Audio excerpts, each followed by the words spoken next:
Never before have humans looked quite like this. There has never been an era over the entire recorded history of mankind that has resembled our postmodern condition. We've pushed technology to such a degree that we now simulate a self-contained integrated computer system. Jean Baudrillard's immense to and fro movement of suburban commuters, absorbed and ejected at fixed times by their workplace schedules, simulate a 24-hour rhythmic dance routine. We have now become information, sent from a service provider that flows through networks of fiber optic conduit to the heart of the city and back again. Immersed so deeply within a matrix of distraction that nearly all of us are far too busy to contemplate even for a mere moment how we got here. Bye-bye.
All right. Good morning.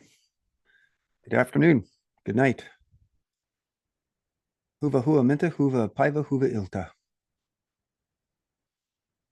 Hope the day is finding you well and largely unaffected by the events that are going on, keeping you distracted with the spectacle. Thanks for joining me. It means that you are paying attention to the right thing.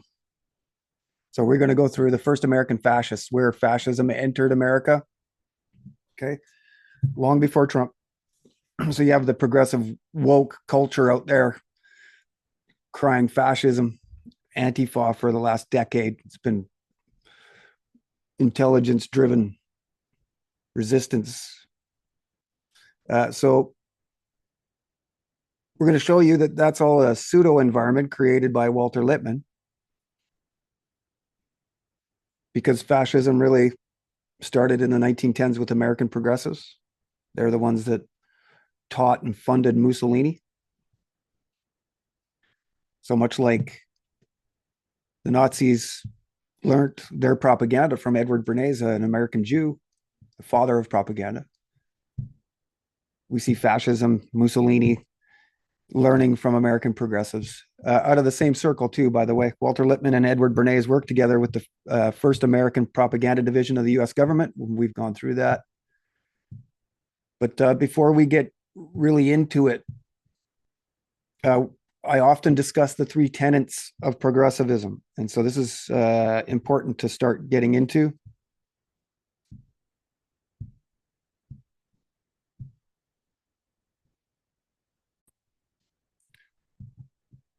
So progressivism in the United States, the wiki page, these wiki pages of the efficiency movement preparedness are really accurate. When you chase these sources, they go back to the same sort of sources that I've uncovered, primary source material. But it gives you a great general overview of what progressivism is, okay? So the progressive era, 1890 to 1920, but I specifically focus on 1900 to 1920, the first 20 years of the 20th century. So progressivism in the United States is a left-leaning political philosophy. It's really taken the place of the definition of liberalism today. And it's a reform movement, radical reform movement. Into the 20th century, it advocates policies that are generally considered social democratic and part of the American left. Now, the key there is the social democratic, and the American left. They're basically the same thing here. Progressivism largely infiltrated both parties long ago, long before any of you watching were born. And it is under the banner of social democracy. It's those under the banner of social democracy that helped assist the American progressives in bringing this Fabian ethical socialist school of thought to America, which persists today. So perhaps we go into a social democratic link here and just have a look. Democratic socialism is another word for it.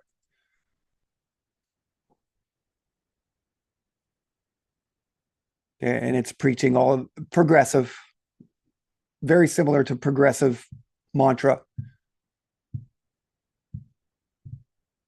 under the name of socialism. So we see social justice, equality, market regulation, equitable distribution of income. These are all progressive arguments. And so you can see why socialism and American progressivism get along so well, because there's so much parallels. They're, at this point, they are synonymous, along with, in many ways, Christianity. Okay, that might offend some people out there, but it's absolutely true that, you know, Christianity takes on a lot of socialist aspects. And if you've watched Brandeis Part 4,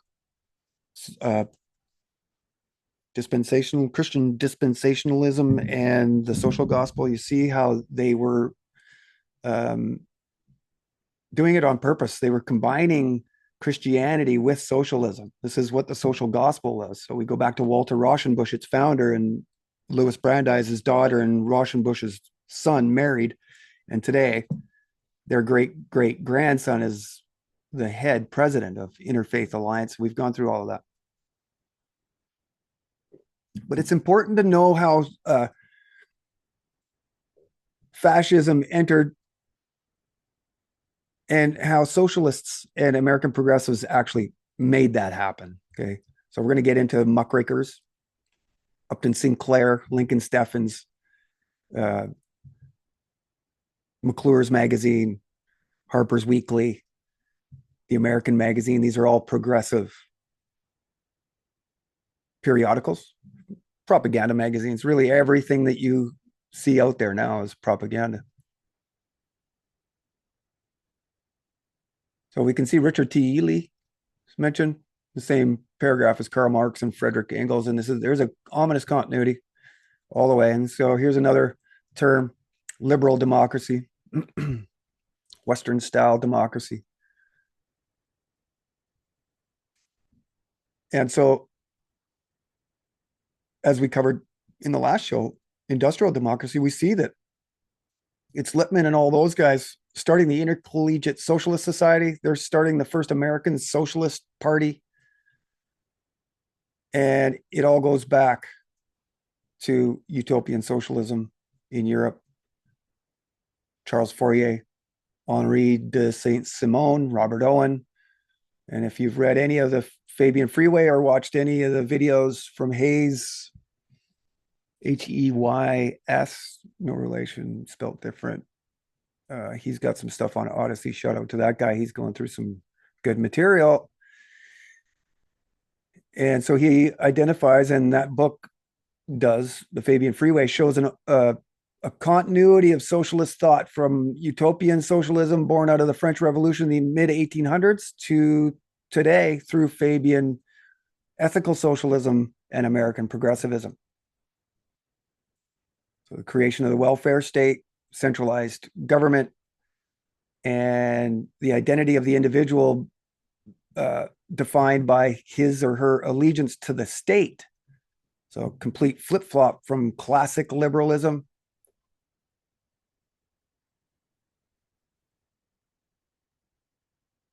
And we can see throughout here a Marxist tinge for sure. And we get into men like Ferdinand Lassalle, Edward Bernstein, yeah, Marxist. So we see variations and arguments as to the ways and means, but never to the ends. The ends are always a future perfect. Okay, so these socialists through the Intercollegiate Socialist Society are key, and Lippmann, as we've shown, was one of the key guys there. So let's go back to progressivism in the United States.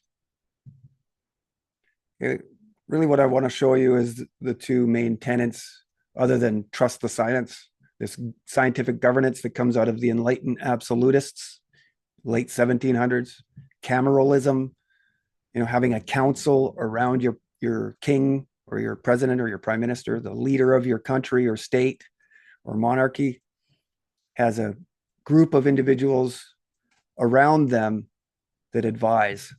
So we're very familiar with that today, but it had its start in 1700 Sweden, Prussia, in that area. And they've borrowed it directly from those time periods, as we've shown through the Rise of the Expert series. We were wondering how it is that our society, supposedly democratic, was so ruled by the opinion of the scientific expert. And so what we uncovered there was pretty amazing. For those of you that have already looked into that, I'm sure you agree. And so here we see in the progressive era one of the first mentions of Arthur Stanley Link. And so this is one of the sources that we use. And I actually got two copies of the same book. I've got an Easton Press.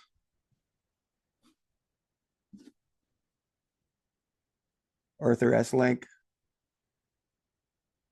Woodrow Wilson, in the progressive era.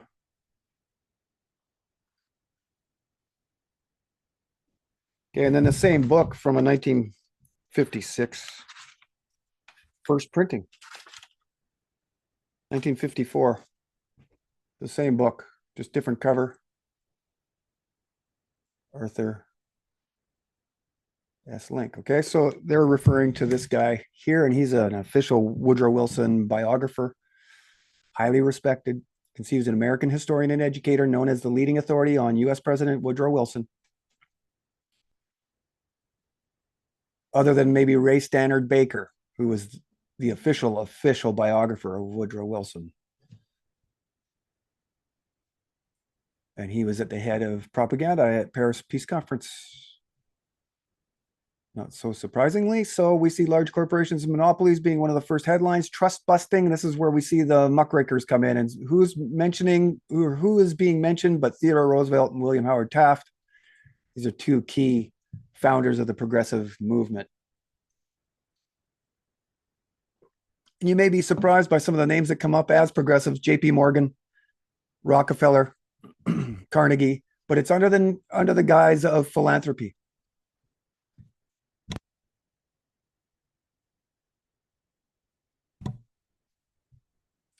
So here's one of the first headings here we see is efficiency, right? So we say that the three main tenets of progressivism still to this day are efficiency, military preparedness, and trust the science.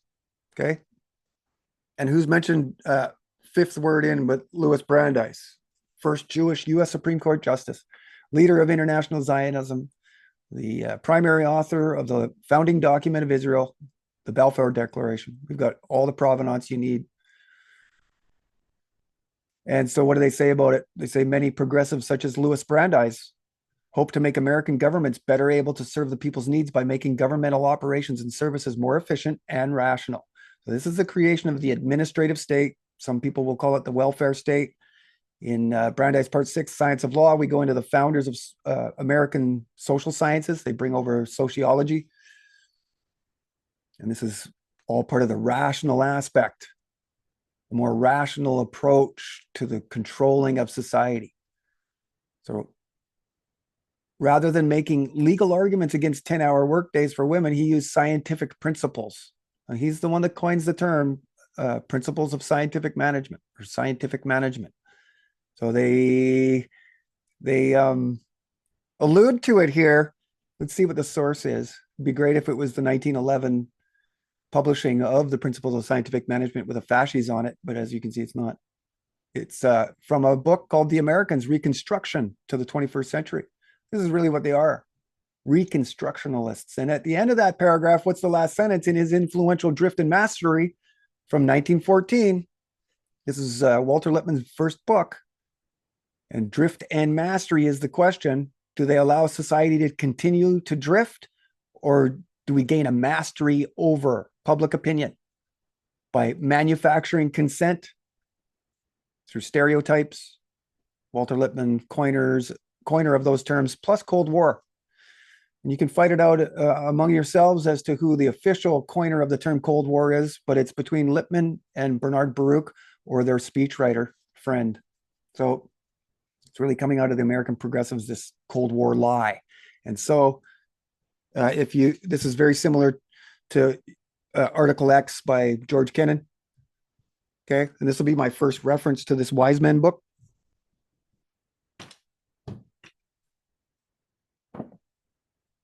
So this is key to understand when we get into the clerks of Brandeis. There's one of these guys right in the middle there, actually, Dean Acheson, this guy I'm zooming in on right here. He's a Brandeis clerk coming out of Harvard Law when he's a kid. And here's George Kennan here. And so he's famous for Article X, right? He's the guy that said, it's this Article X that really starts the Cold War hysteria. And later in life, he admits that it was all propaganda. So it's all about this containment of Russia, same as Mackinder back in these days in the progressive era. He looked at that as a continental pivot point, makes up 60% of the landmass on Earth. And Zbigniew Brzezinski's Grand Chessboard talks of the same area. And where are we fighting but in Central Europe on that line, same place as the Western Front, essentially. We've been fighting there for well over 100 years, and we go into centuries of battle there. All types of turmoil, conflict, with sort of a melting pot of ethnic backgrounds, languages, customs, cultures, and traditions. You tend to get disruptions.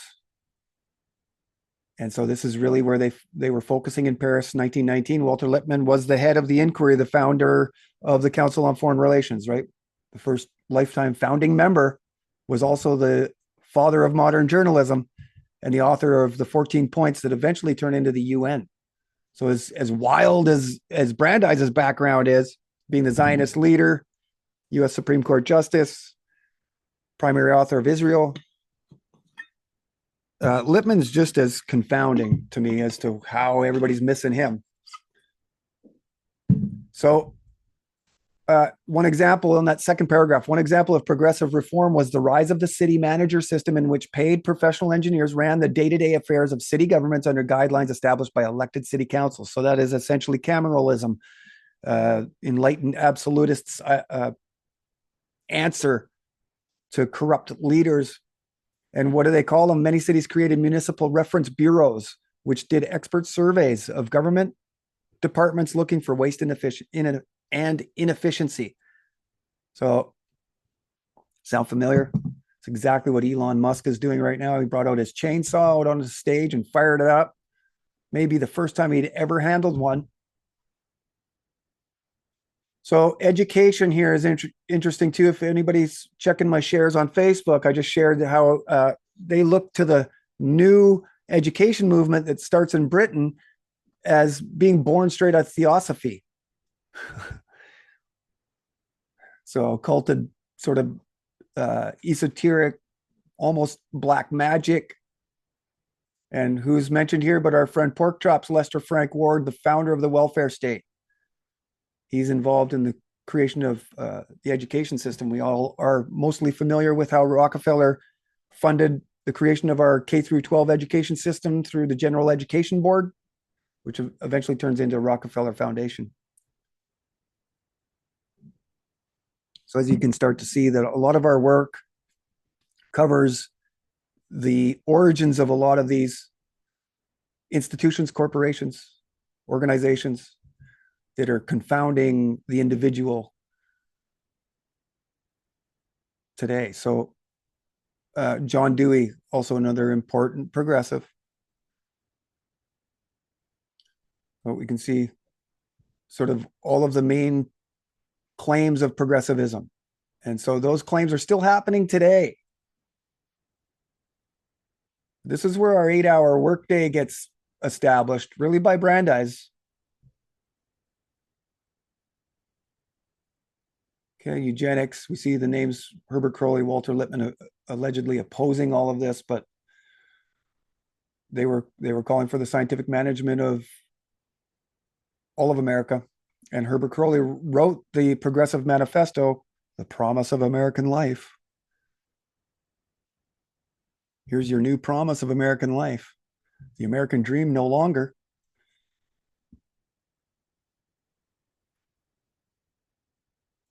Okay, so we see women's suffrage is another key aspect. And it's about raising the minorities, creating equality. And it's really an unattainable ideal told from a noble lie, because we aren't all created equal. And anything that pushes us towards there is anti-human. And this is the sort of socialist utopia. Everybody's equal. Same with progressivism. Same with Christianity. So conservation, another key, as we see people being kept from hiking into the woods. This will be the claim. And if you've read A Brave New World, you can see, you understand that that's what they are going to do. Get everybody into cities and keep you out of the rural areas. So national politics in the early 20th century, politicians of the Democratic and Republican parties, the Lincoln Roosevelt League, and Theodore Roosevelt's Progressive Bull Moose Party all pursued environmental, political, and economic reforms. So that 1912 election with Taft, Roosevelt, and Wilson, they were all Century Club members. So they're all buddies behind the curtain, and all Phi Beta Kappa. So here we see in culture, we've got John Dewey and William James, professor at Harvard, close mentor to Walter Lippmann, and the muckrakers mentioned here in McClure's magazine, Lincoln Steffens, Ray Stannard Baker. This is the official biographer of Woodrow Wilson. If you've watched our inquiry series on YouTube, you're familiar with him. So Upton Sinclair.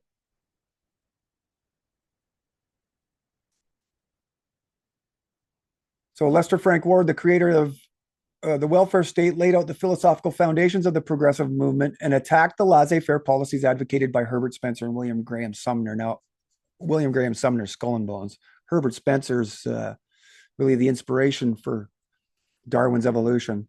So those that think that Spencer derived a lot of his ideas from Darwin, it's the other way around.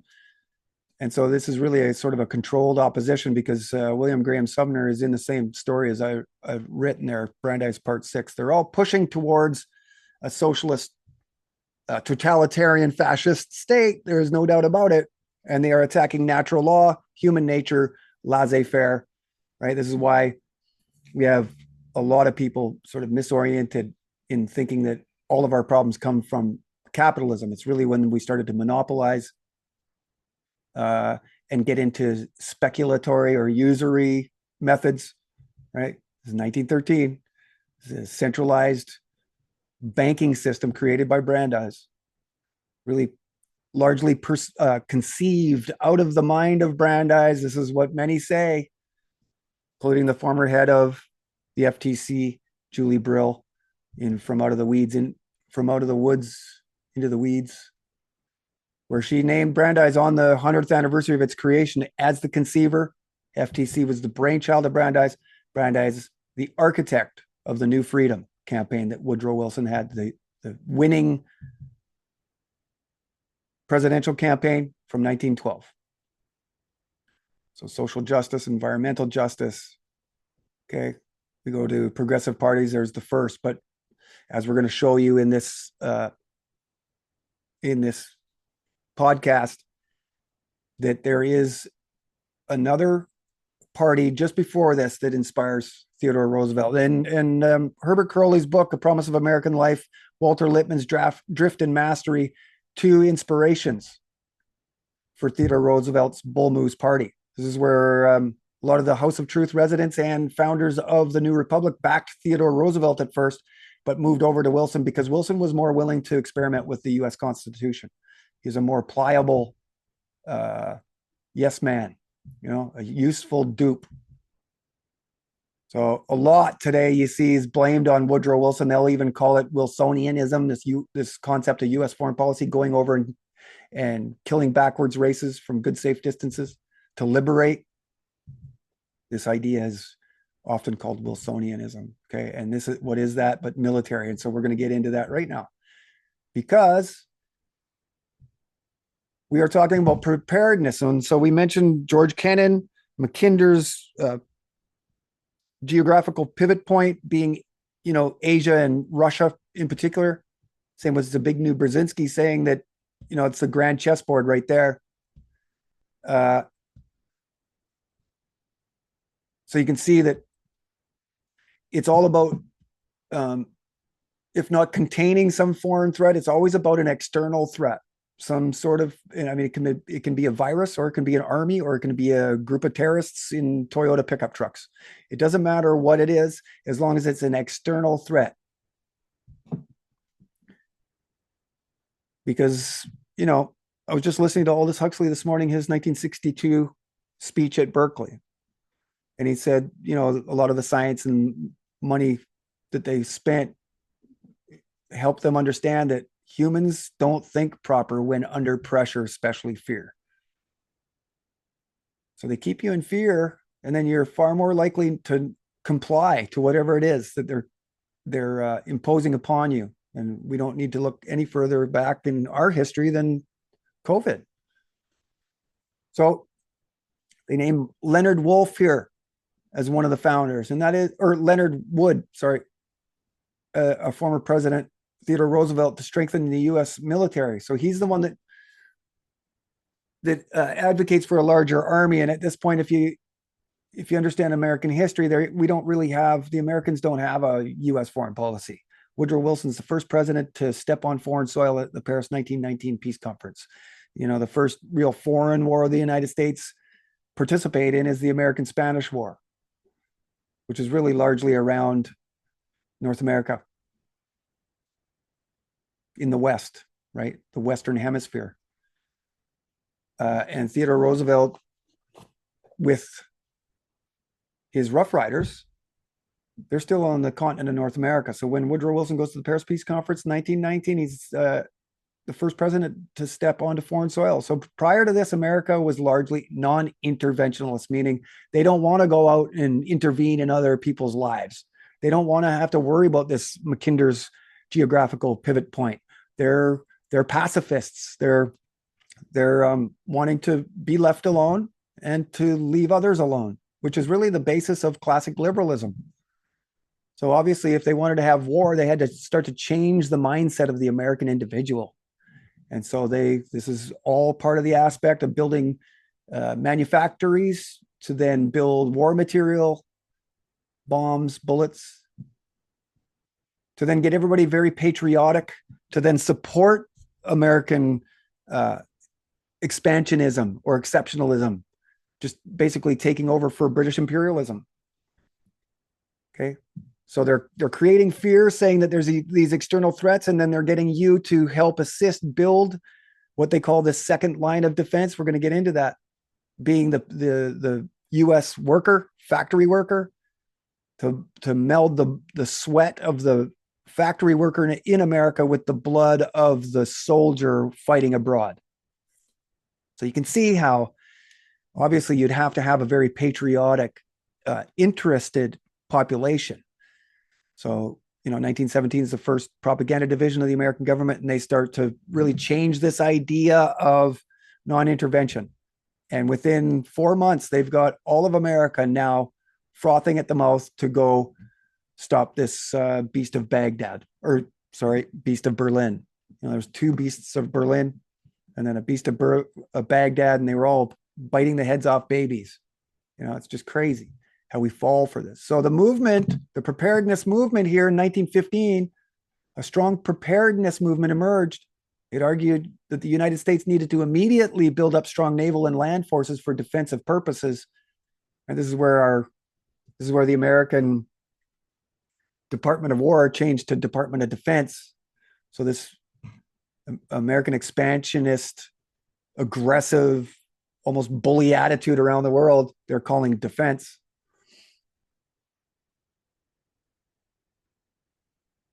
So the three names there are named after Leonard Wood, Theodore Roosevelt, Elihu Root, or Elihu Root.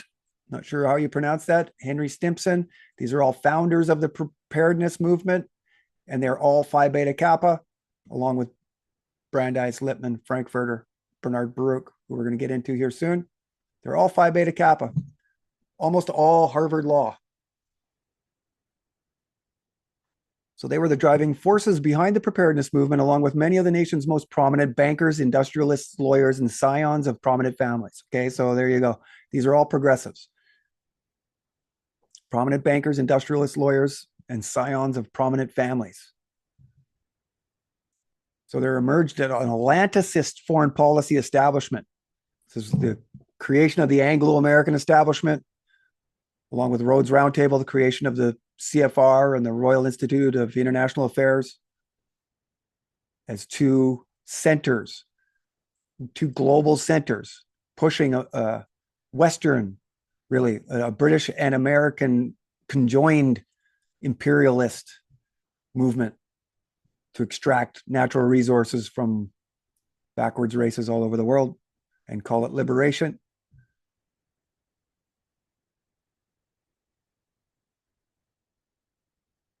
So we see the Socialist Party here shown as a bulwark of opposition to the preparedness movement, yet they were there assisting the American progressives.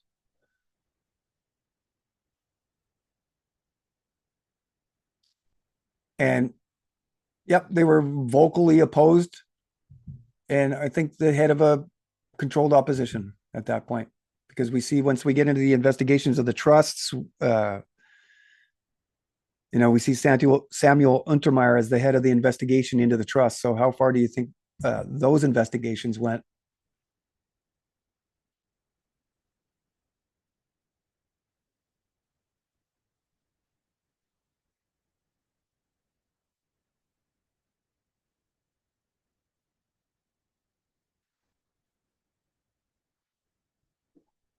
Okay, we see the Democratic Party saw the preparedness movement as a threat. Roosevelt, Root, and Wood were prospective Republican presidential candidates, but we see the Democrats are deeply involved in all of this. Woodrow Wilson was a Democrat. He was the president. You see some of those scions of American families, one being the DuPonts. You see Jane Addams' name, David Starr Jordan, much similarly to how Leonard and Virginia Woolf and Aldous Huxley and all those guys were creating the League of Nations as an answer to all of this. This is really the Hegelian dialectic of it all. Out of the horrendous events of material warfare, blowing each other up, out of that chaos is created an international order, the League of Nations. They're pushing diplomatic resolutions rather than using bombs and tanks. So it's a far better idea, yet they use it to gain total control of society and the globe, and we see that sort of happening today. So there's the preparedness movement. Now we should be on to the efficiency movement. Yeah. Okay. And so it was a major movement in the United States, Britain, and other industrial nations in the early 20th century that sought to identify and eliminate waste in all areas of the economy and society, and to develop and implement best practices. So the efficiency movement played a central role in the progressive era in the United States, where it flourished 1890 to 1932. There's a picture of Manifest Destiny. And we see Frank Bunker Gilbreth. He was introduced to you through the Principles of Scientific Management episode, part 2, Brandeis, and Frederick Winslow Taylor. Key, right? The book that starts it all is the Principles of Scientific Management.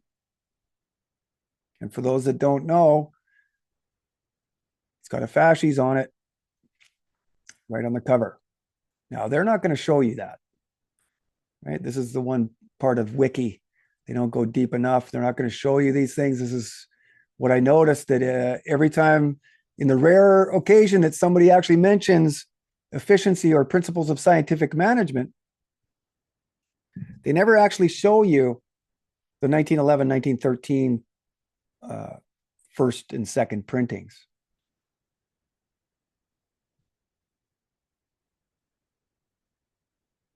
So just for a quick second here, I'll bring that up so everybody can see it. Just bear with me.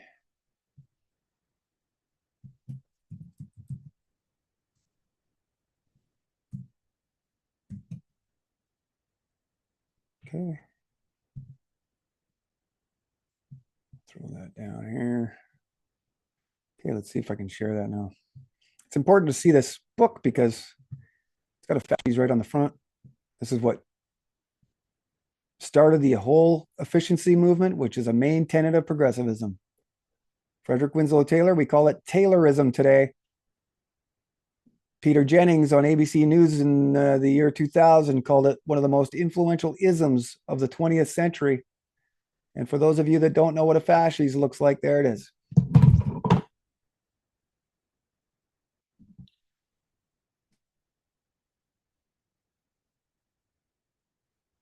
Bundle of sticks wrapped up. It's got an axe. We're going to see plenty of that today. But that book was translated into every language on earth because of the technology that it has in it. The scientific management of people is really how they created our modern day system of wage slavery.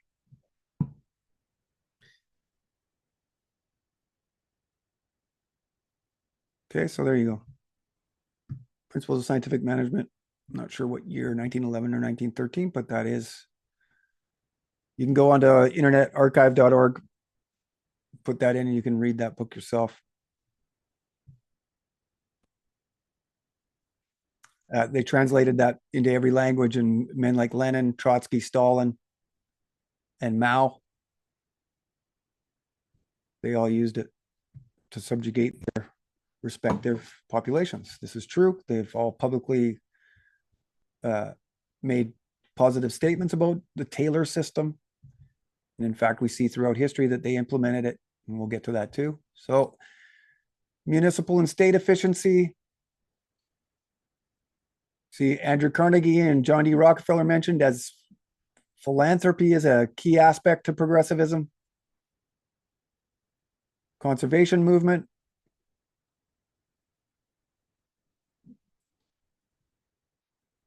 Bringing a bunch of stuff under government control. And so antitrust is another important aspect here. Boston lawyer Louis Brandeis argued bigness conflicted with efficiency and added a new political dimension to the efficiency movement.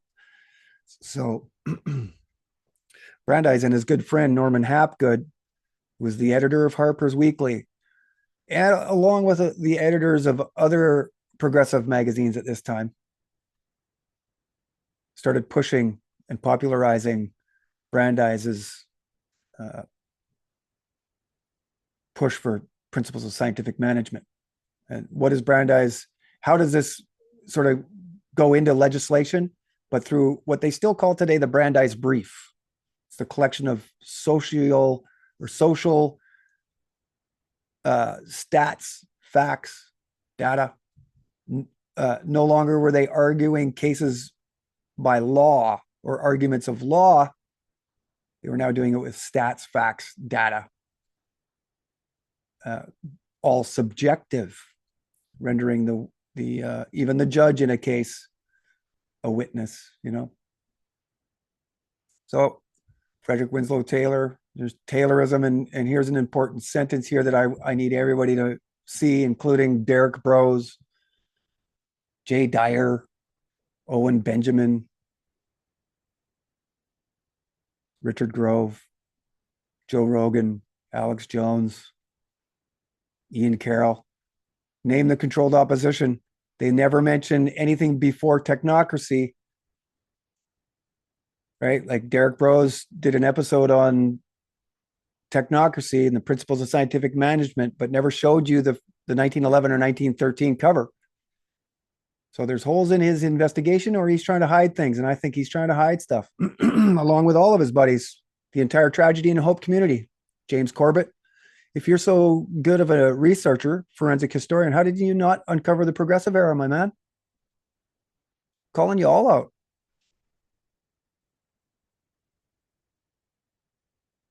Left it all for me. So I appreciate that. But hey, so you see national efficiency. Fabians are mentioned. George Bernard Shaw, the guy that famously said, there is an extraordinary number of people of whom I would like to kill. H.G. Wells, Beatrice and Sidney Webb, the founders of Fabianism. They are Fabian socialists. We talk about this ominous continuity back to the utopian socialists. And they are looking at a utopia of a scientifically up-to-date society supervised by experts such as themselves. And so this is exactly what Walter Lippmann talked about. Bureaus, intelligence bureaus. This is the creation of the administrative state run by experts. So London School of Economics, founded by the Fabian Society. Winston Churchill, David Lloyd George, mentioned here as a leading British progressive, and he's at the Paris Peace Conference, 1919.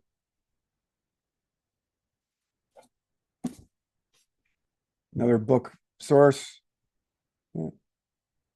David Lloyd George on the left, part of the Flat Hat Club. Okay. Clemenceau in the middle, Wilson on the right, and then a couple security guys, security detail back there. Just trying to fit in. Okay. But this guy here is David Lloyd George. And guess who he is? He's the grandfather to Margaret Macmillan, the author of this New York Times bestseller. So how in depth do you think that she got when investigating her great grandfather? And in fact, in interviews, she has said, just don't ask me who started the war. I just might cry. And so he or she, Margaret Macmillan, mentions Brandeis once in over 500 pages, page 422. And I quote, when regarding the Balfour Declaration and the creation of Israel, Balfour and Louis Brandeis, a Supreme Court justice and the leading American Zionist, came up with an ingenious solution. It was wrong to use mere numerical self-determination. A great many potential inhabitants of the Jewish home in Palestine still lived outside its borders. And Zionism, said Balfour, be it right or wrong, good or bad, is rooted in age-long traditions, in present needs, in future hopes of far profounder import than the desires and prejudices of the 700,000 Arabs who now inhabit that ancient land. And that's the only mention of Brandeis. Brandeis is at the Paris Peace Conference. He's there with Balfour, creating the Balfour Declaration, the founding document of Israel. I've got the documents we've shown in part 3 from the British documents, 1919 to 1939. And so they didn't want to, they knew better than to argue on numerical grounds, because the Arab far outnumbered the Jew, as they do today. There's 500,000 Arab Semitic speaking people in that region. So there's 77 branches of Semitic speaking people. It makes you wonder why the Jew, when crying anti-Semitism, stakes claim to the entire tree. It's almost as if they are trying to remove the Arab from the very definition of what Semitic speaking people are. At the same time, they're removing them from the geographical area. Okay. So that's Margaret Macmillan. That is David Lloyd George. Okay, he's one of the final big four. And really, at the end, it's just essentially Wilson and the Americans, the American delegation, telling everybody else how it's going to be.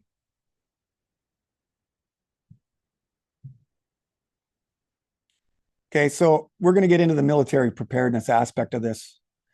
And, these overlap a lot, right? Efficiency of factories was a key aspect, but then they used those newly commandeered factories to build war material.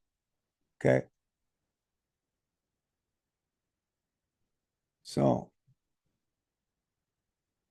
without any further ado, we are looking at the first American fascists, the first fascists. We call fascism a public private partnership today, where you get private enterprise and government officials working in conjunction, creating a totalitarian state. When you say totalitarianism, you are referencing fascism because totalitarianism was invented by the founders of fascism. Okay, a totalitarian rule, total control of society is what they mean. Okay, so the first American fascists here, this tall drink of water right here, is Bernard Baruch. He becomes the chair of the War Industries Board.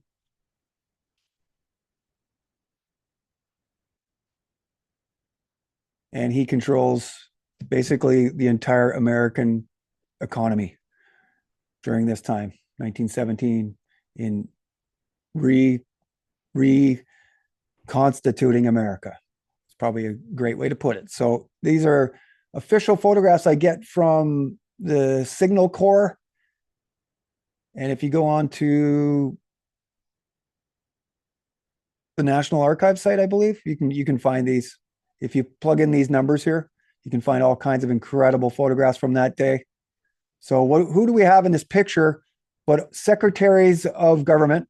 So David Houston here, Secretary of Agriculture, Josephus Daniels, Secretary of Navy, Secretary of War, Newton D. Baker, who Walter Lippmann is the direct secretary of, okay? Walter Lippmann is working directly with the Secretary of War. Franklin K. Lane, he's the Secretary of the Interior, and then William B. Wilson here on the far right is Secretary of Labor, because labor obviously very important. And then we got private enterprise back here. The previously mentioned Bernard Baruch is the lone wolf of Wall Street, one of the key speculators of the era. Okay, and so far left here we have Clarkson, Grosvenor B. Clarkson. He was the secretary of this group initially. Julius Rosenwald, some of you may know who that is. He's the head of Sears, Roebuck. And we've got Daniel Willard, and he's the head of a large railway company. And we have Dr. F.H. Martin, who's the head of the American Surgical Society, or American Surgeons. Okay. E. Coffin and W.S. Gifford here at the far right is head of AT&T. I think I say it right here. Yeah. So Howard E. Kaufman, second from the left, or second from the right, is the head of Hudson Motor Company. So you can see that they're combining all of the necessary aspects to go to war, right? The American Surgeon General situation, you're going to have a medical aspect to it all. And then motor cars, communication with AT&T, transportation on the railway and automobile. And then, Sears basically built anything and everything, and they would mail it to you back in those days. So he'd be a good guy to have on board. He's probably got all kinds of sources of raw material, networking. Okay, so there's your first American fascists. And why I say that is because this is the first real evidence of public-private partnerships with the government. We can go back to Ulysses S. Grant, actually, in the 1860s and the War of Independence, or Revolutionary War,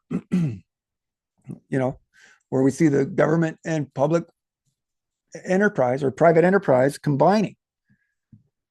And what's interesting about that is when you look at these pictures on the back wall, they are all an ode to former secretaries of war or secretaries of defense later. And so this was created by one of President Abraham Lincoln's most trusted guys. This tradition of honoring past secretaries of war on the wall. And the only one missing from the wall, actually, is the founder of Skull and Bones, Alphonso Taft. But he was a Secretary of War. You can go look. So there you go. Julius Rosenwald, Sears Roebuck, Wall Street financier, Bernard Baruch, Baltimore and Ohio Railway, B&O. So one of the first quotes we take from this story is from this gentleman here, Grosvenor Clarkson. It's a miserable looking mug. From his book that he wrote after the war called Industrial America in the World War, from page 483, he says, selective draft of industry is the logical twin of the selective draft of men. In the next war, all industry, the whole economic life of the nation, as well as human life, should be conscripted. So what's he talking about? Totalitarianism. The whole economic life of the nation. So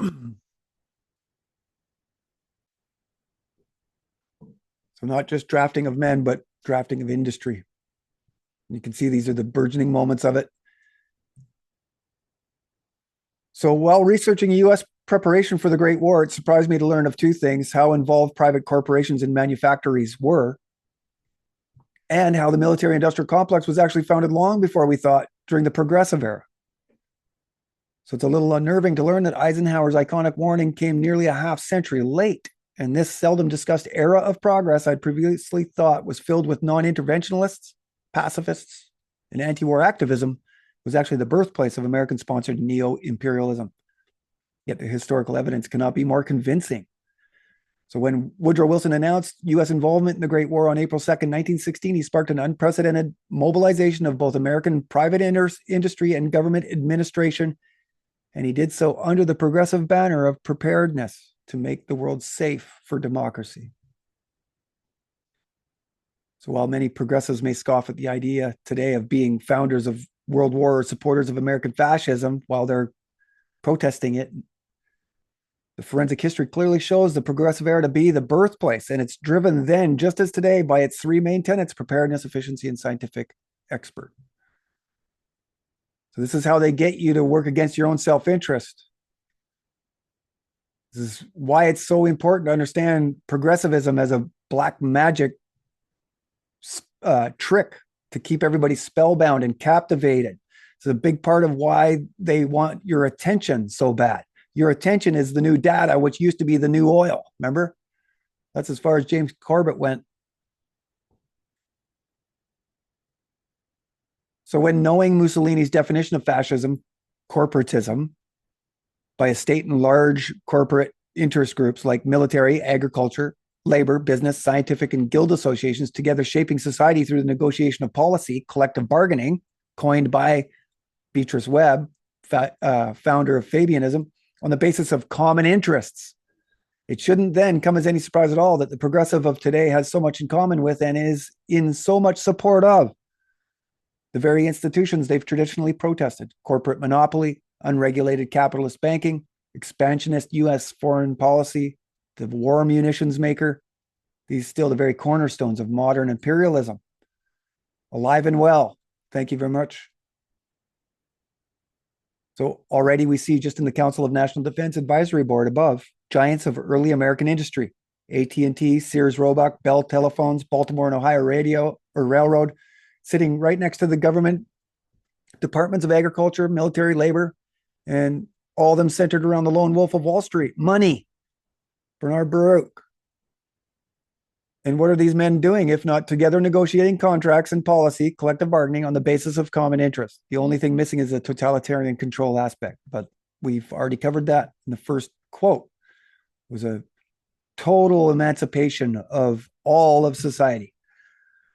So according to this quote above, CND Secretary Director Grover Clarkson, the whole economic life of the nation and even human life itself was now to be conscripted into a second line of defense. The United States was the last reservoir of both men and resources.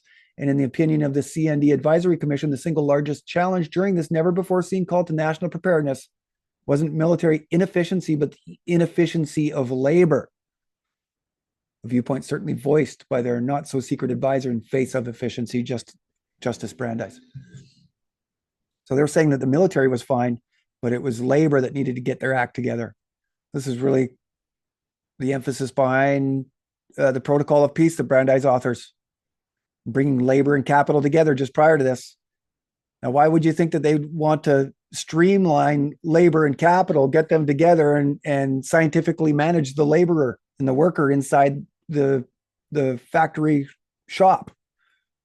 This is where they wanted to expand democracy from the factory shop floor to other factories in the state or region to across the nation. This is how they were going to impose democracy. And this still is very existent today. Look at who the top 3 employers in the world are. The American Defense Department and Walmart are 2 of the top 3, including the Chinese military. So, Boeing, Winthrop Grumman, I think that's one of them.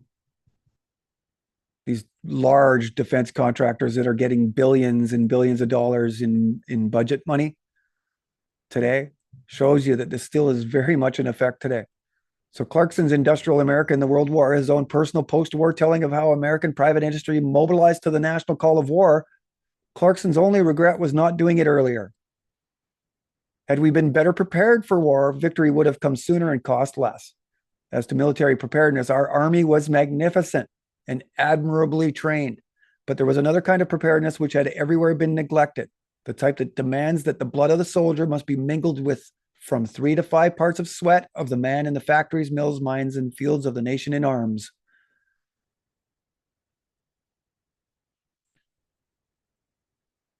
Theodore Roosevelt, one of the key guys in the creation of military preparedness. Here he is with his Freemasonic apron on, his official garb, his gavel, all kinds of ancient Egyptian, Zoroastrian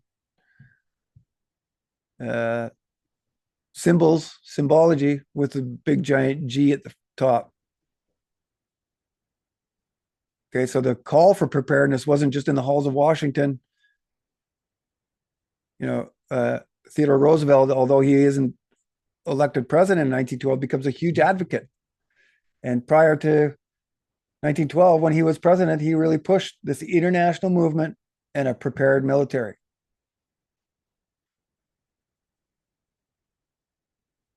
So they created the Committee on Public Information, Executive Order 2594, April 13th. So less than a week after they declared war, the first ever American propaganda division. Committee on Public Information is where Bernays and Lippmann work, and some of the men that I've already mentioned.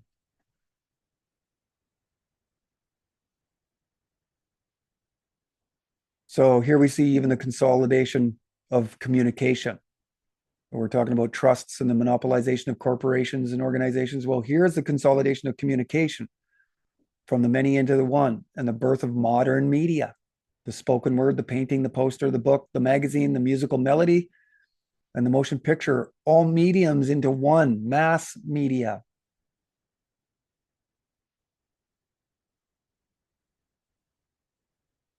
The newspaper, the movie theater, and the radio broadcast were awash with the promise of preparedness and efficiency. It was the most aggressive propaganda campaign ever attempted, successfully moving the average American from pacifist to pro-war in less than 6 months. If you've heard of the 4-Minute Men, they started to do advertisements at movie theaters, out in the street, in any way that they possibly could to get public support for American involvement in the war. And that's what they created this propaganda division for. So Wilson had won his second term in 1916 on the promise of he kept us out of war. But once in, he was all in, as if hell be damned, fueled by an Atlanticist idealism and directed by those around him, especially Brandeis, Wilson soon after election plunged America headfirst into the cataclysm, the Great War. So some details there are very interesting. Here's Theodore Roosevelt's main Masonic lodge and others that he was in. And here he writes two books, 1915 and 1916. This guy was busy. First one, America in the World War. This is before Wilson even declares war. I think both of them, actually. And Fear God and Take Your Own Part. So in America and the World War, the word preparedness shows up 58 times and prepared another 27. Well, as if needing to beat the pacifist out of the American people, he 1 year later publishes Fear God and Take Your Own Part, in which he cites preparedness 90 more times, prepared another 33 times, and God innumerably.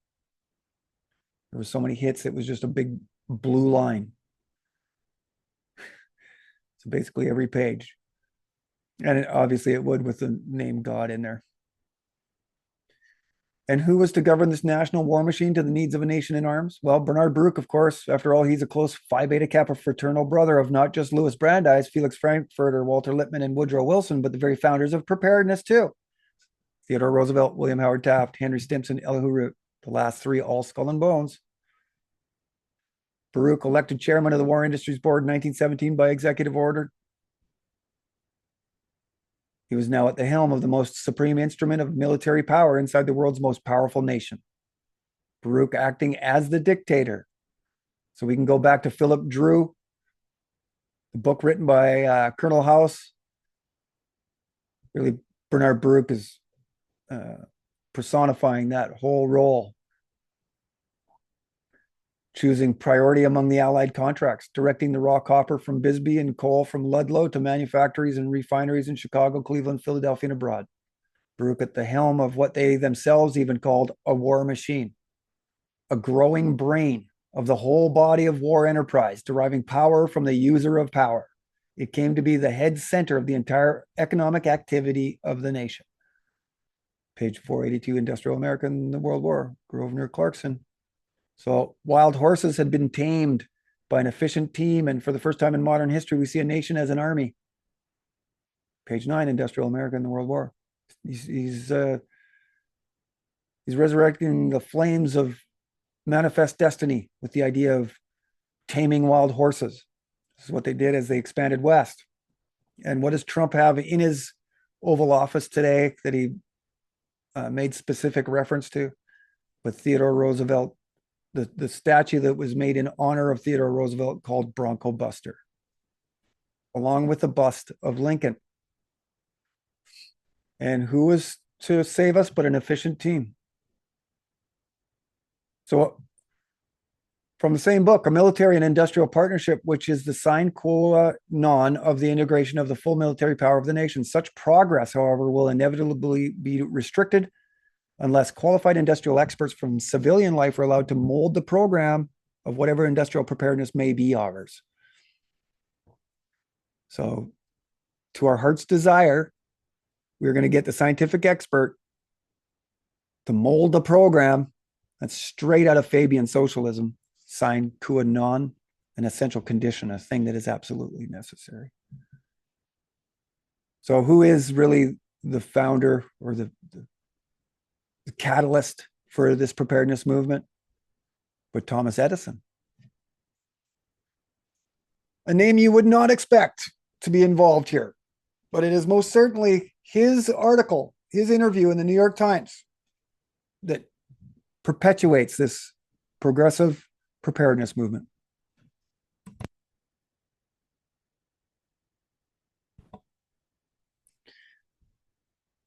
So Edison's plan for preparedness, the inventor tells how we could be made invincible without overburdening ourselves with taxes, was the subtitle of the article. And here's what he says in there. I consider it a reasonable certainty that someday we shall have a war, and I consider it a probability that when that day comes, we shall find ourselves unprepared to meet it.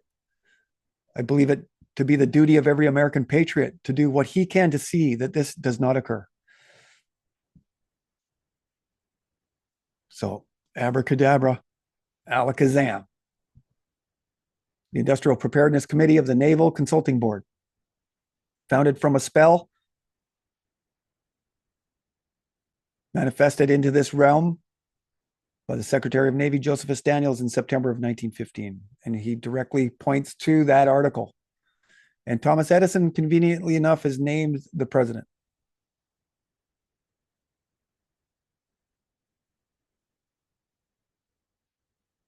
So Roosevelt's walk softly and carry a big stick policy was an hearkening to the older historical idea of might is right, or even the Monroe Doctrine of 1823, or our modern day US foreign policy. So there's Thomas Edison, number 4, marching at the head of the Naval Consulting Board. And so they got 2 men from each of the 11 leading technology or engineering schools in America. And that's who you see back here. Keeping in mind this silver-bearded gentleman here with the last name Maxim. You see the description of who it is that's marching behind him. Hudson Maxim, the silver-bearded man over Edison's left shoulder, is the inventor of smokeless gunpowder. He is the brother of Hiram Stevens Maxim, the inventor of the Maxim gun, the first fully automatic machine gun. And he's the nephew of Hiram Percy Maxim, inventor of the silencer. So among those walking with and behind Edison are the president of Ingersoll Rand, the president of Anaconda Steel, the president of Carnegie Institute, the president of Hudson Motor Company, the father of plastics, the founder of the GE Research Laboratory in the field of industrial research. So the very nexus of GE research, R&D, the inventor of the efficient induction motor, the inventor of the electrical traction, allowing for electric rail, electric motors, and elevators, the inventor of the phonometer, the developers of the gyroscope, the inventor of the conveyor belt, the inventor of mercury vapor lighting or the fluorescent light bulb, the father of standardization. Isn't that interesting? The inventor of a retractable landing gear, the father of modern navigation, the inventor of the high-speed printing press, and so on. So you can see well-established men who have invented very important things coming together. So on June 3rd, 1916, 3 weeks after the parade, the National Defense Act is signed, authorizing the massive expansion of the U.S. Army, Navy, and the creation of the National Guard, all in the name of U.S. national defense planning. The birth of naval R&D, the first steps of DARPA, and our world has never been the same since. Fear of existential threats now, 5 generations later, baked into the apple pie. That's all we see the mainstream do, is make you fearful of existential threats. So the signing on August 29th, 1916 of the Military Appropriations Act signaled the creation of both the Council of National Defense, of whom we've talked about. We've shown you the advisory board of that CND, and the War Industries Board, of which Bernard Baruch is the chair.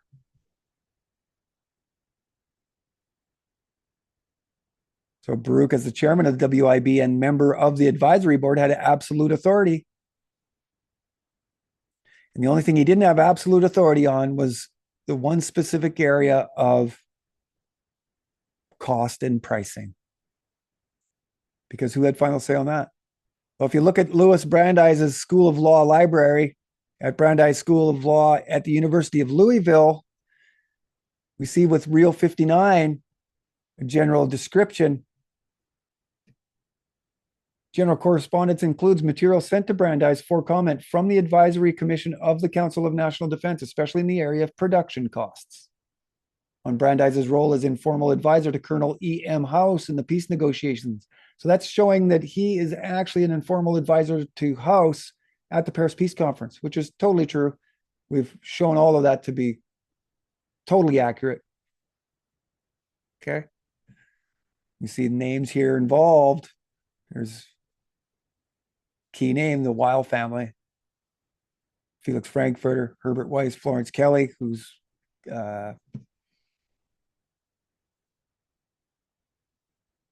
National Consumers League, working with legislation, working with Brandeis to establish legislation through the Brandeis Brief. Harold Lasky is a resident of the House of Truth. Lincoln Filene, It's the guy that invites Brandeis to author the Protocol of Peace. We've already mentioned Norman Hapgood. Then below that, we've got Reel 60, World War 1918, from the same Louis D. Brandeis School of Law Library, incoming correspondence and reports from wartime agencies such as the Shipping Board and the War Industries Board.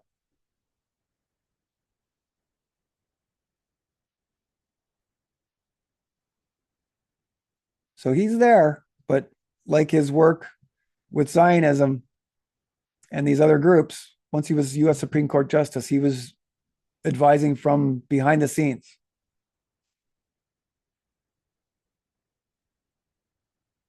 His Brandeis brief, his involvement, his coining the term scientific management, his sage, him being called the sage advisor to all, him being the chief architect of the New Freedom campaign, and Woodrow Wilson's most trusted personal advisor. Right? Remember, Wilson wanted Brandeis everywhere. This is what Stephen Weiss said, offering Brandeis the position of Attorney General first, Secretary of Commerce too, the head of Indian Affairs, chair of the Committee on Industrial Relations. This is the investigation into the trust that Samuel Untermeyer, friend of Brandeis, was the head of. So Brandeis said no, but handed it off to Samuel Untermeyer. So a more obvious controlled opposition there has never been.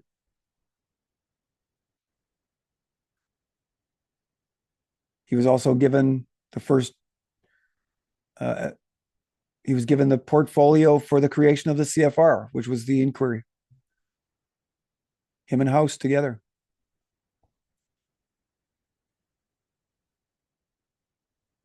And here's my reference to Arthur S. Link. This is where they say he's the architect, among several other corresponding provenance, right? Just underlining, highlighting it. So it was Brandeis's opinions on economic questions that he, Wilson, respected above all others. The only official position Brandeis accepted was his most contentiously fought, confirmed the first Jewish U.S. Supreme Court justice in 1916. That's from page 48 of Arthur S. Link, Woodrow Wilson and the Progressive Era, the books that I just showed you over my shoulder. Okay, so I'm just repeating there that they're all Phi Beta Kappa, Harvard Law Review, or Harvard Law School. Brandeis invents the Harvard Law Review, by the way.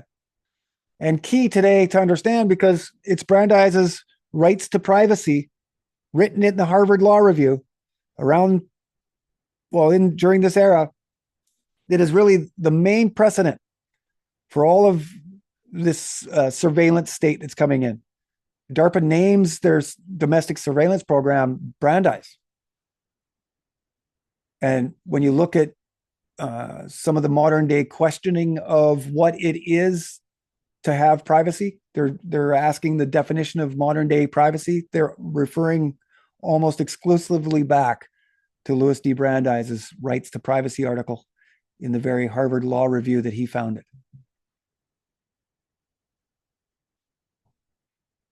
There's a picture of Bernard Baruch out on the street during this time.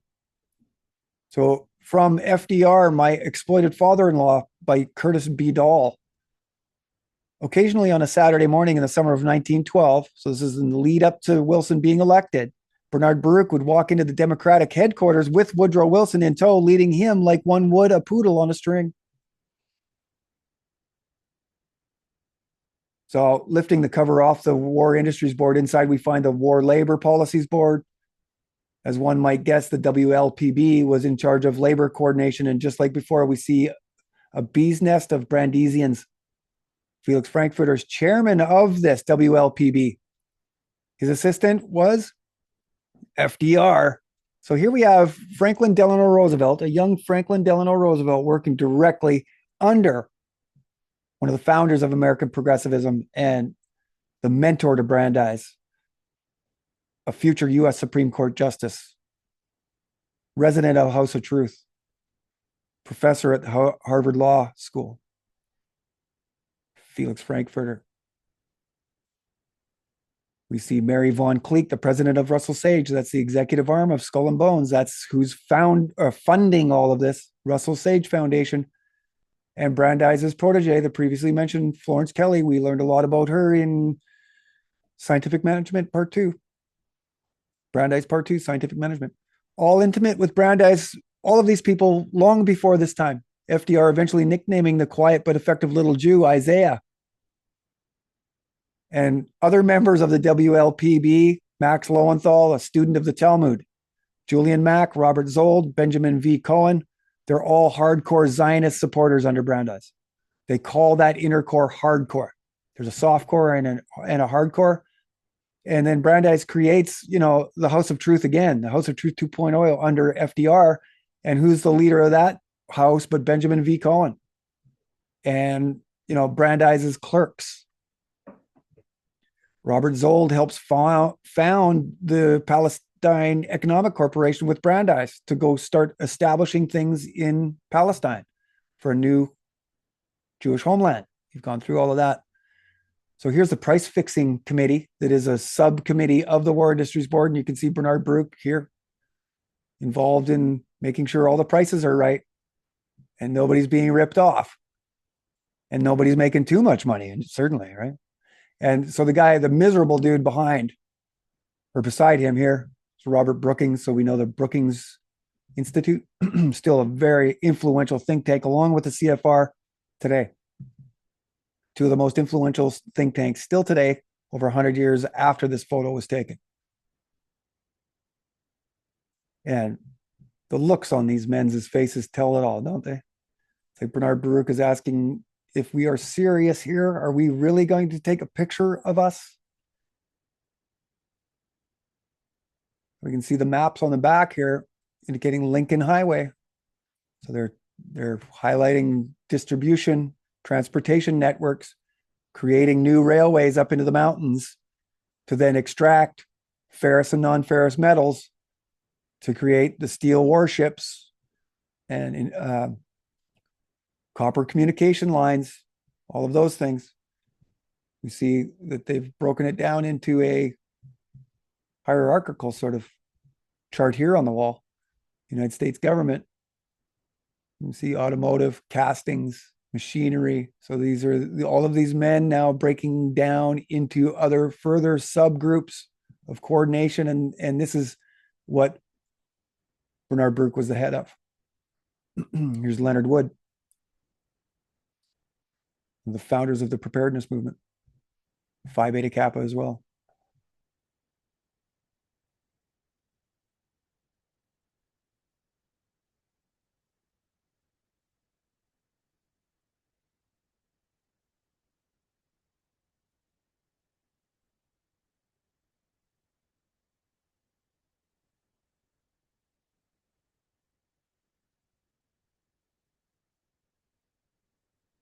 Is that the unidentified guy?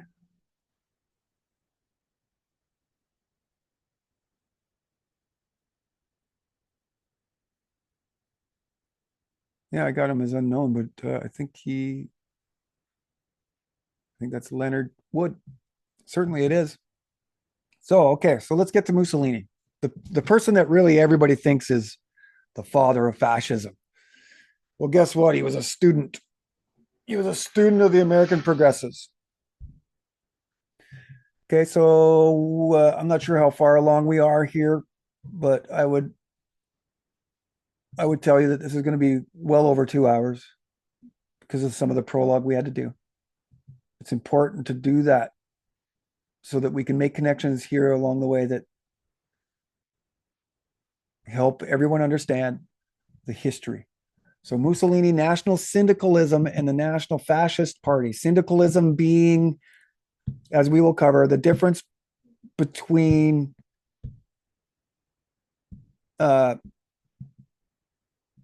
collective bargaining and syndicalism being striking. Okay, so syndicalists, they were more radical in their demands or wanting to achieve their demands as laborers.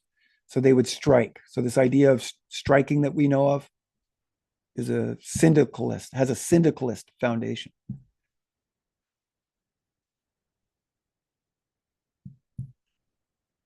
So the modern definition of fascism, according to its founders, Giovanni Gentili and Benito Mussolini, who wrote The Doctrine of Fascism, centers on the century of the state. The state for 100 years. a corporatism, which it kind of invokes the American century, does it not? Which was the 20th century.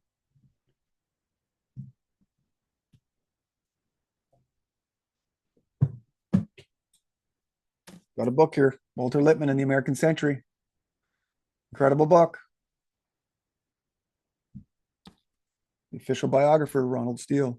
He makes some incredible admissions in some of our other work, if you're watching and paying attention.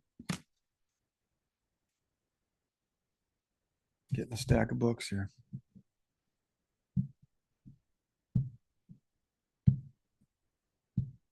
So the never-ending progress of society under totalitarian rule directly opposed to classic liberalism. Mussolini postulates a total subservience of the individual in the name of the state. A new individual is to be forged, one embracing nationalism and being of good utility for the greater good. Her meaning and purpose found in their devotion to the state. So a total flip-flop from classic liberalism. Classic liberalism advocating minimal government to no government. Power of the individual, specifically, to speak, think, and assemble freely without perversion from authority. So Mussolini, from page 26, my autobiography, it is right that a large part of the attention of the world should be concentrated upon the activity of the United States. Economists of real wisdom and scholars that are outlining the basis of a new science and a new culture. I admire the discipline of the American people and their sense of organization. The United States is now in a golden age. I think Trump just said that. It is necessary to study these tendencies and their results, and this is not only in the interest of America, but in the interest of the world.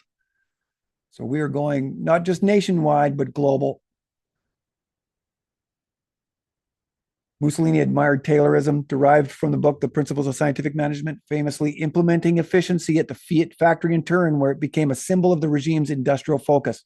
Mussolini's corporatist model, which aimed to integrate labor and capital under state control, and American Taylorism were a perfect marriage. There's no mistaking an appreciation bordering on a love affair that existed at the time between United States industry and Mussolini, in much the same way they would decide, or in much the same way they would a decade later with Hitler, right? We talk about Dulles and all of these, Ford getting the highest award given to a foreigner from the Nazi party. We know that Kuhn and Loeb, Dulles brothers were involved in assisting Hitler's rise. We see the same thing with Mussolini. So those are really the two faces of fascism, are they not? Hitler and Mussolini. Well, they learned from the Americans and American progressives, people. Time to change that perception into a perspective. So here's our introduction into Richard Washburn Child is an important guy to understand in this story because he's an American progressive, but also the U.S. ambassador to Italy. He's a close personal friend of Mussolini. Him and his wife would have dinner often with Mussolini, and his wife, or possibly one of his many mistresses. And so in the book written by Richard Washburn Child called A Diplomat Looks at Europe, from the chapter called The New State, quote, everyone remembers our own National Council of Defense in Washington during the war with its experts and research bureaus. That's who we were just talking about. Mussolini has erected a somewhat similar organization for the purposes of peace. These groups are made up of the best men to be found as experts and advisors, whether they be laborers, professors, capitalists. The creation of this system is based on the idea that in the modern world, the realities of technical, economic, and social problems are so complex that their solution cannot be carried on by politicians and orators. Therefore, the state, as well as local administrations, has followed to a marked degree the advice of these non-political, unprejudiced groups of competence in matters which range from technical army and industrial problems to colonial policy, constitutional reform, and educational system. Page 217, 218. So he's advocating for experts and advisors to be put into bureaus because the world is so complex that the modern individual can't keep up.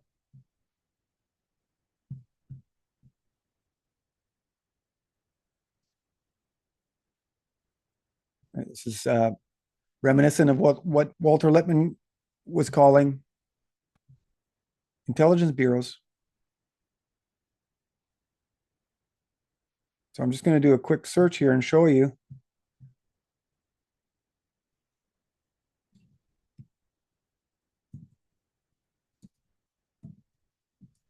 From Walter Lippmann's most famous book, Public Opinion.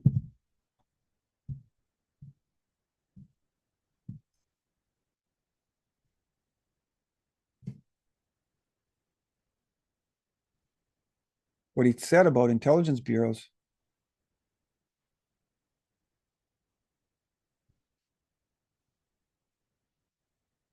So you should be looking at page 40 of Public Opinion.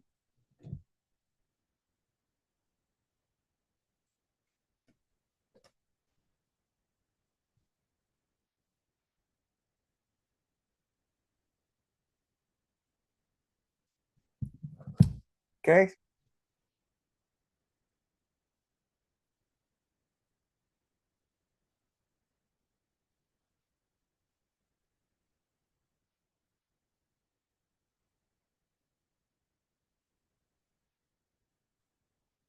I'm sure that's the one I want. Let me try that again.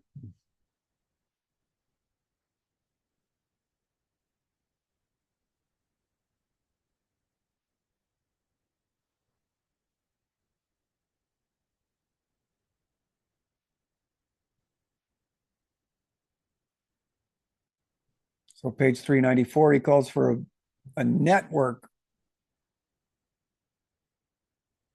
of bureaus. Oh, it gets so clunky when you do this. I don't even see it now. Far be it for me to complain about progress, but anyways, let's see if I can do it another way here. The most important quote I want you to see, and by all means, internetarchive.org, go look, put in Walter Lippmann, Public Opinion, archive, and it'll come up and you can do some word searches in there. Let me try this another way. We'll go right to Lippmann's file. We'll go right to the book Public Opinion.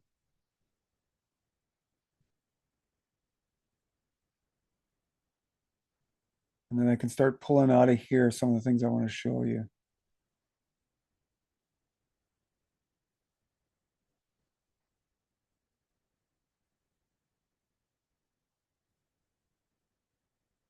Okay, so his word for scientific expert was entering wedge.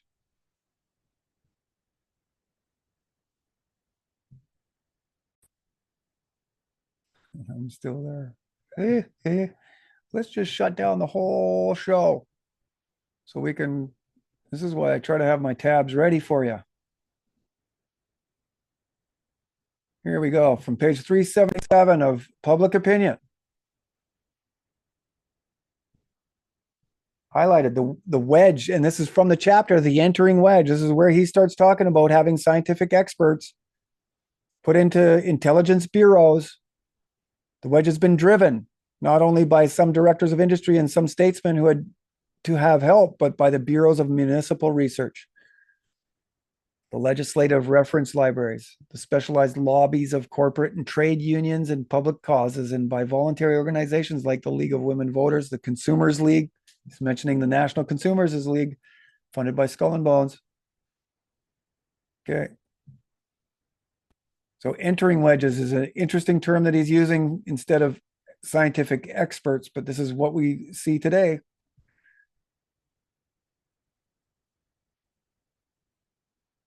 Okay, and then one more quote from the next page, 378 of Walter Lippmann's Public Opinion.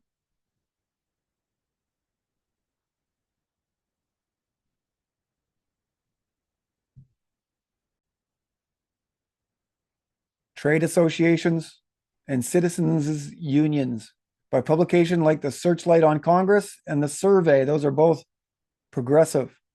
and by foundations like the General Education Board. This is the precursor to the Rockefeller Foundation. This is who establishes our K through 12 education system. So he's saying that this is how we're going to do it.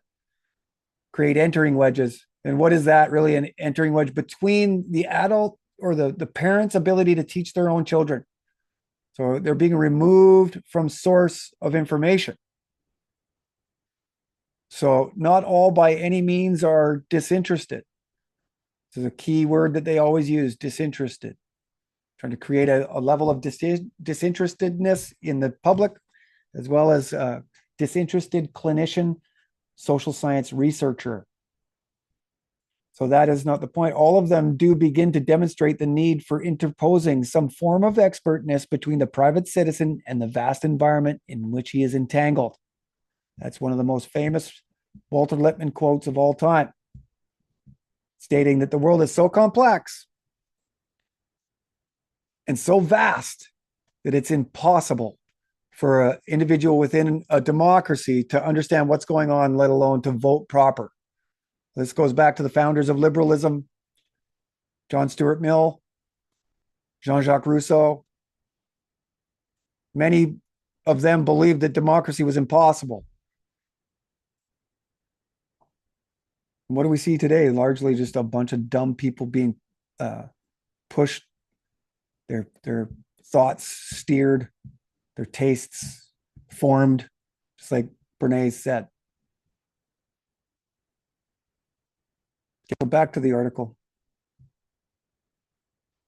Back to Richard Washburn-Child.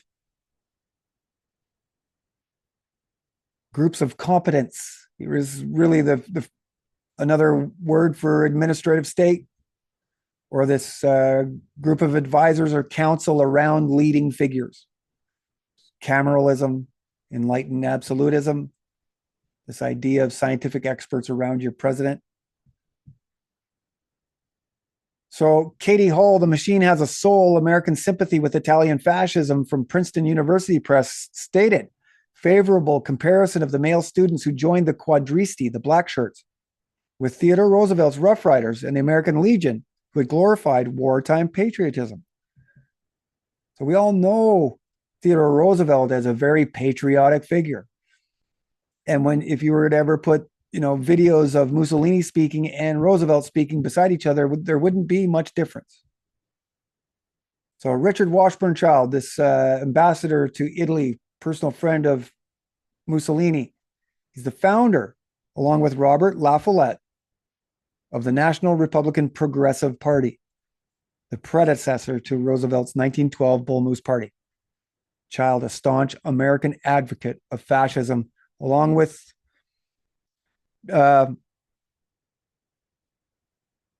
Lamont, W. Lamont.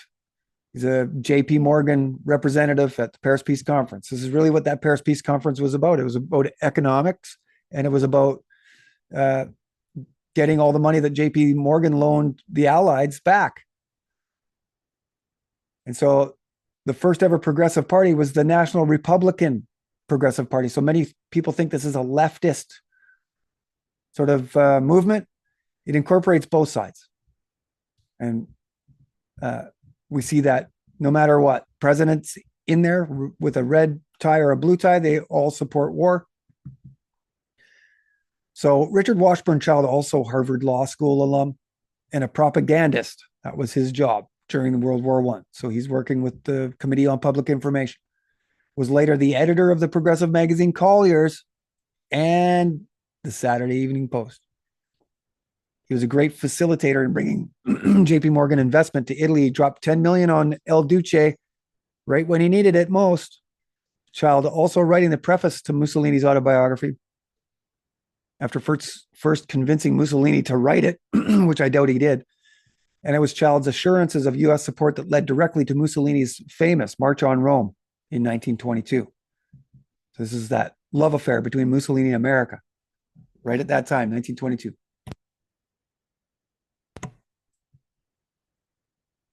So from the Doctrine of Fascism by Benito Mussolini and Giovanni Gentili, page 10 and 11, anti-individualistic. The fascist conception of life stresses the importance of the state and accepts the individual only insofar as his interests coincide with those of the state, which stands for the conscience and the universal will of man as a historical entity. So your free will only exists under the authority of the state, which basically means you have no free will. And it's anti-individualistic. So it's exactly opposite of classic liberalism and power to the individual, because throughout history, there's been this push and pull between the state and the individual. So cybernetics talks very clearly about this. And it's all about the conscious versus the unconscious. Those that know what's going on in the world are leaders, the oligarchy, the elite, and those that don't. Largely 95% of the population that are entrenched in this wage slavery system without even knowing it. So it is opposed to classic liberalism, which arose as a reaction to absolutism and exhausted its historical function when the state became the expression of the conscience and will of the people. So classic liberalism denied the state in the name of the individual. So we can't just say liberalism denied the state in the name of the individual. Liberalism doesn't necessarily mean US constitutional rights, right? There's also neoliberalism and varying degrees of liberalism, different definitions. But to say classical liberalism is to define it accurately as that which is born out of the US Constitution. So fascism reasserts the rights of the state as expressing the real essence of the individual. So your devotion underneath the state is key. So another word here we sort of touched on, syndicalism, a movement for transferring the ownership and control of the means of production and distribution to industrial unions or unionism or workers' unions, advancing their interests through actions like strikes. A social ownership where nothing is owned by the individual. Centralism favoring a federal economic organization of society with trade unions being the foundations for a post-capitalist world. What does fascism mean if not literally trade unionism? Same as Soviet means a workers' council or an advisory board. We see the advance of the expert into the vacancy left behind by the classically liberated individual. So a new brand of trade unionists born from Sorel were the national syndicalists. They added a nationalistic, patriotic, and radical fervor to trade unionism conveniently just in time for war. And many members were prominent within Mussolini's cabinet and important in the establishment of his fascist ideology. So do I dare stop this and have another reference to Walter Lippmann? I'm going to try. Hopefully I'm a little quicker this time. But this from Drifted Mastery, the book already mentioned. Okay. This is reiterated in my article 1913.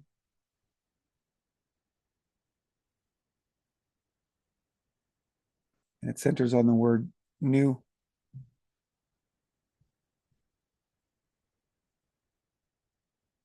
So Drift and Mastery, 1914, Walter Lippmann. See at the beginning, progressive is what we like. This is in the introduction. And the word new, be it the new nationalism of Roosevelt, the new freedom of Wilson, or the new socialism of the syndicalists. So the word new is key. We talked a little bit about new education movement in Britain. The new school is what they called it here. This is K through 12 education born out of the General Education Board, Rockefeller funded. Okay, so back to the article and the introduction of these syndicalists that were around Mussolini. So Sergio Panunzio developed the earliest theories of both national syndicalism and fascism and stated its importance as a historical development of Marx. This is really where it all comes out of. Although their beliefs diverged over time, Mussolini largely based his brand on Panunzio's writings and thoughts. So here's some of the key guys.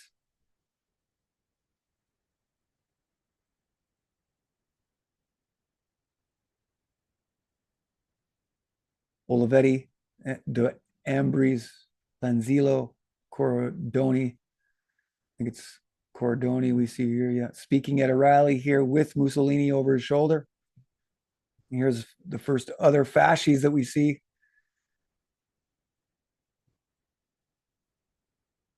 That's a symbol of Italian fascism. Back to the Principles of Scientific Management, published by American progressives with the fasces on the front. 1913, 1911.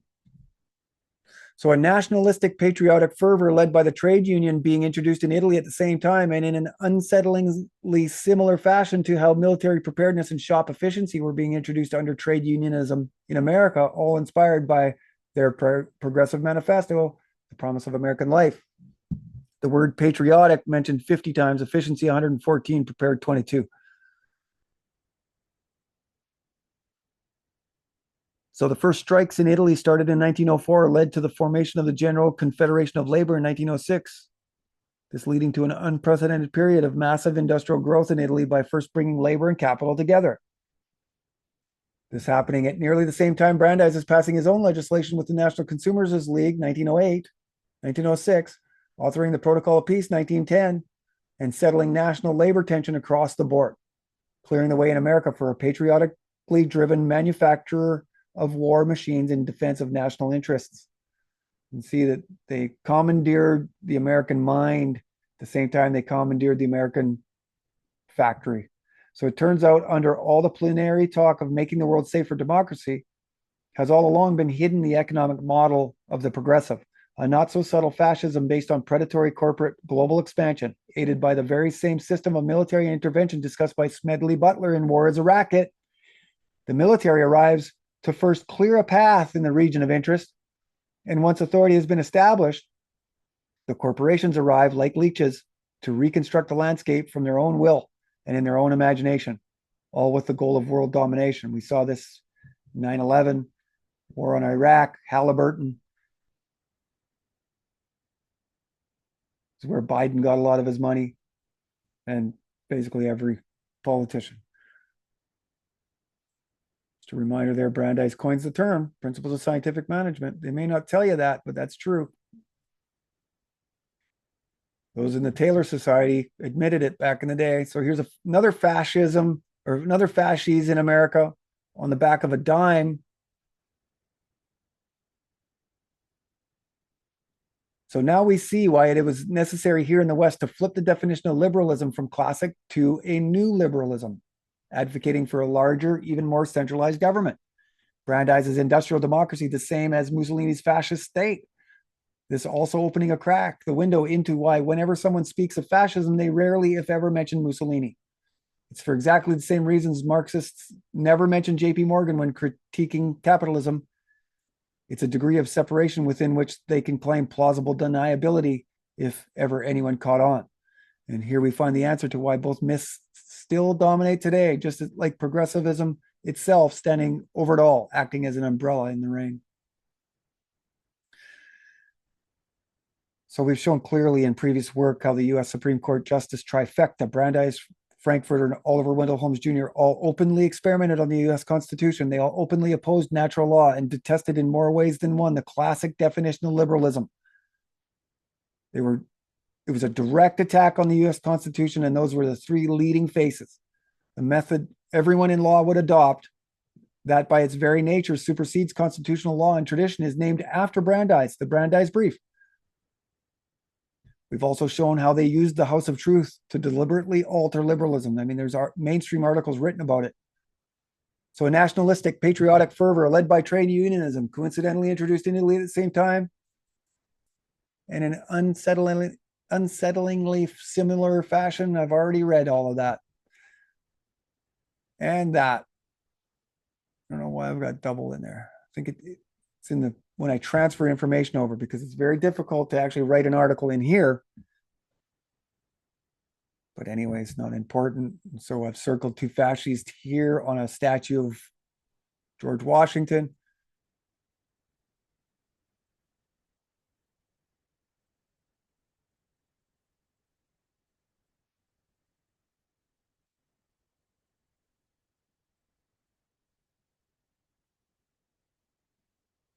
So in conclusion, as we see when flipping through the pages of history, Brandeis institutes all the necessary elements of fascism: a patriotism through trade unionism, a public-private partnership between industry and government, an anti-classic liberal sentiment, the support of global war in the name of progress, and the creation of the welfare state. Syndicalism, also known as integralism, lining with Fabian gradualism.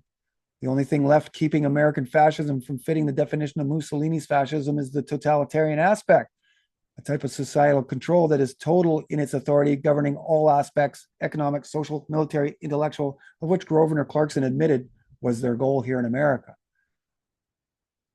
So I'm being facetious there when I say the only thing missing, because it was obviously there. So, well, just 5 years ago, we all witnessed the type of totalitarianism our government is capable of. And we've seen throughout history, emergency wartime measures are the way to temporarily impose such totalitarianism. And here is the ruse: each time the government does impose themselves, there always remains behind some aspect of that control, usually legislative, meant for our security and welfare. And after a century of these events now, from the USS Maine to COVID, you'd have to ask yourself, just how far have these life-altering moments that split history into a before and after moved us all from natural law and the definition of classic liberalism? I mean, we sit here and fight over civil rights, and civil rights is already a removal from natural law, right? It's the first step of brainwashing to be civilized. So we concern ourselves so much with civil rights and the civil rights movements, but it's still a move away from, the individual sovereignty. I mean, you're born into a state. You're not really a man or a woman to begin with, if you want to really get back down to it. So, as it turns out, just as we still today attribute the origins of propaganda to Goebbels, instead, who he learned from, American father of propaganda, Edward Bernays, we also may have mistaken Mussolini as the founder of fascism instead of the man he learned from, the father of progressivism, Louis Brandeis. Another fasces on the United States Senate logo, this red hat, very symbolic of socialism.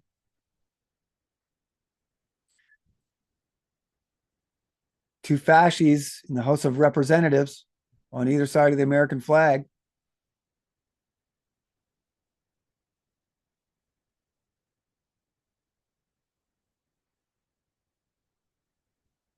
Fasces here.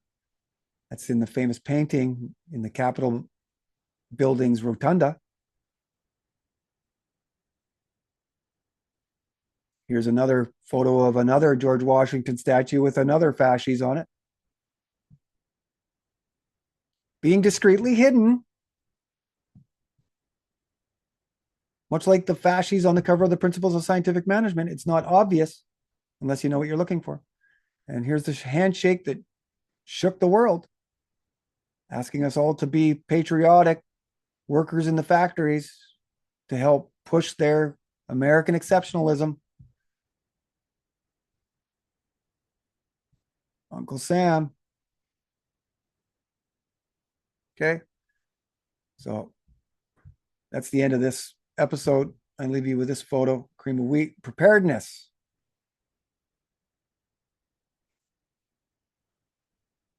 From one of these progressive magazines that I got, copyright 1917 by Cream of the Wheat Company. This is in either a Harper's Weekly or McClure's. Okay. So I appreciate everybody sticking around watching. I'm not sure how that long that's been, a couple hours probably, but that is the origins of fascism. That's how fascism entered into our Western world, not from men like Mussolini and Hitler, but from generations prior.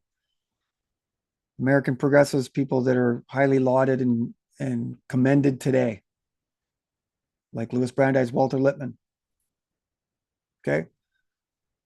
And so look forward to this Sunday. I'm going to put out part 7, Brandeis part 7. If I can find some time today, I'm going to do it right after this one so that you guys got something to watch. I'm going to put this out today or tomorrow.